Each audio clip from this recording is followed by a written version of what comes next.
see.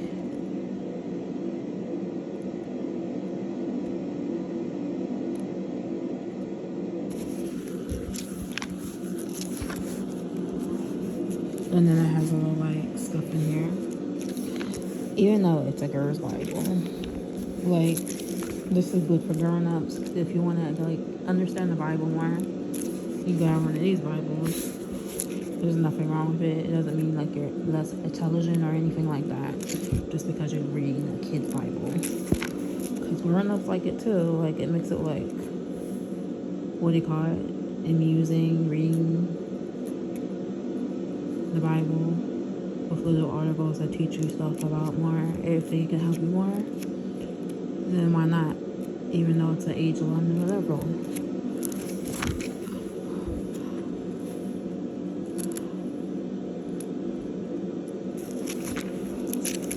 Enough with all that, but I ordered a second Bible. It has all the tabs in here. It's pink, like they special design it so you don't have to do it, like buy the stuff and do it yourself. They do it on S Day. And the Bible, it costs like probably $100, but it won't be shipped to me. So I ordered that one because it's pretty good. And it's big, bold letters, like giant. I want to switch off so I can read that one and this one. And I like the little tabs in there. And then it has a little articles. It has a little pink highlighting.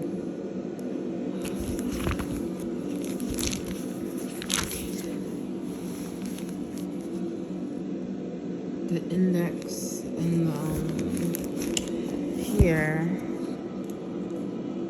it gives you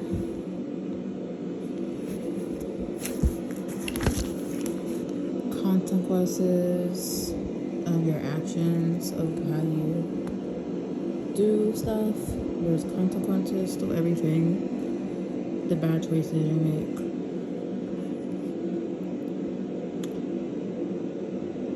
The high cost of sin, consequences, Ezekiel, communication, complaining, depression,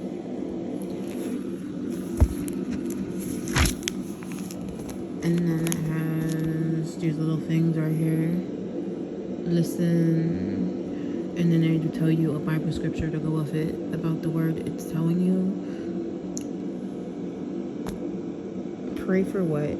Read in 2 Chronicles chapter 11, verse 12. So what are we praying for? We're praying for wisdom and growth.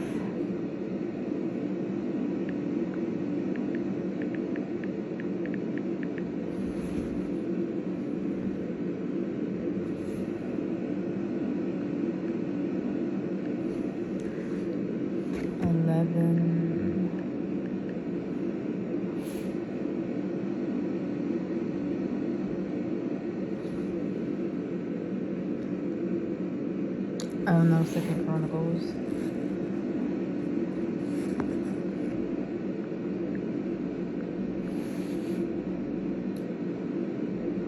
So, yeah, 2 Chronicles chapter 1, verse 11, 12. God responds to Solomon's request for wisdom and knowledge. He says that because Solomon didn't ask for riches, wealth, or honor, or his enemies' deaths, but instead he asked for wisdom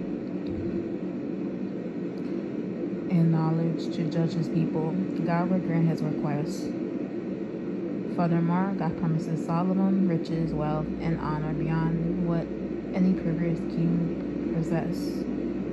And God said to Solomon, because it was in thy heart, and thou hast not asked riches, wealth, or honor, nor the life of thy enemies, neither yet hast asked long life, but hast asked wisdom and knowledge for thyself, that thou mayest judge by people over whom I have made thee king.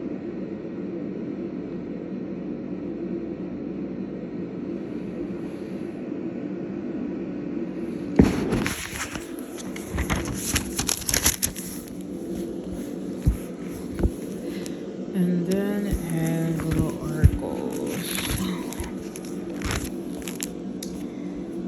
It says in First John, it teaches you that Apostle John wrote to show difference between Christianity and anything else. The contrast between the light and the darkness, the light of the world. Jesus is light.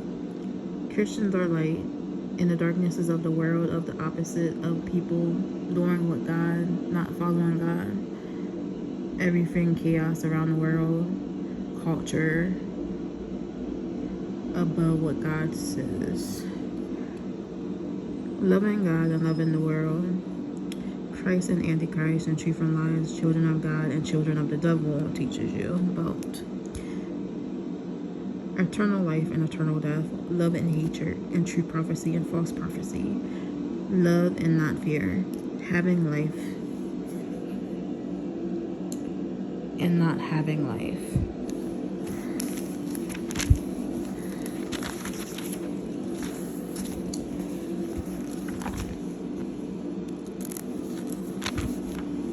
And then, for instance, it teaches a lot of little articles.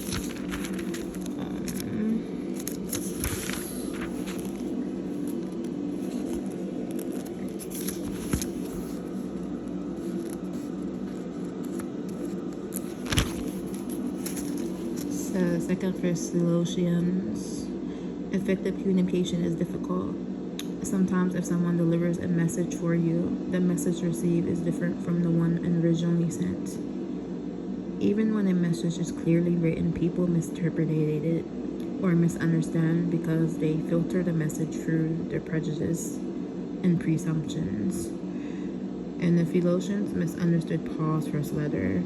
Some interpreted his teaching about the second coming to mean they could stop working and just wait because of the severe persecution they were facing. They thought this must be the day of the Lord. Paul quickly sent a second letter to the Philotians giving further instruction concerning the second coming and the day of the Lord, and Paul called for continued courage and consistent conduct. Jesus is coming back, but that doesn't mean we should sit around. The anticipation of Christ's return should motivate us to action and to be ready and spreading the gospel, reaching out to the needy, building a church, not laziness. So as you read 2 Philotians, see clearly the reality of Christ's return and your responsibility to actively live for him until that day.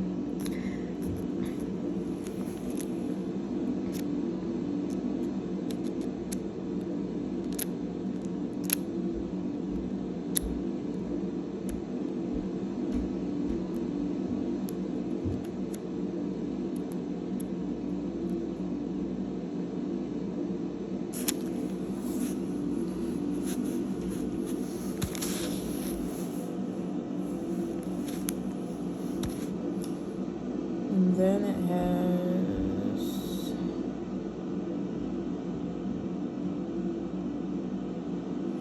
praying. Is it okay not to pray all the time? It would be tricky to pray all the time, as 1 Philotians 5:7. No, 1 Philotians chapter 5 verse 17 instructs, especially if you look close. If you close your eyes when you pray. So what does Paul mean by never stop praying? He means we can talk to God anytime, anywhere. God is always listening if you have 10 minutes and want to say a long prayer. He'll be listening if you have 10 seconds and need to get a message to him. He'll be listening. Keep on praying wherever you are and wherever you're doing. Walking or sitting, eating or studying, playing a sedra, whatever, or lying down. You can pray. All right, I gotta go.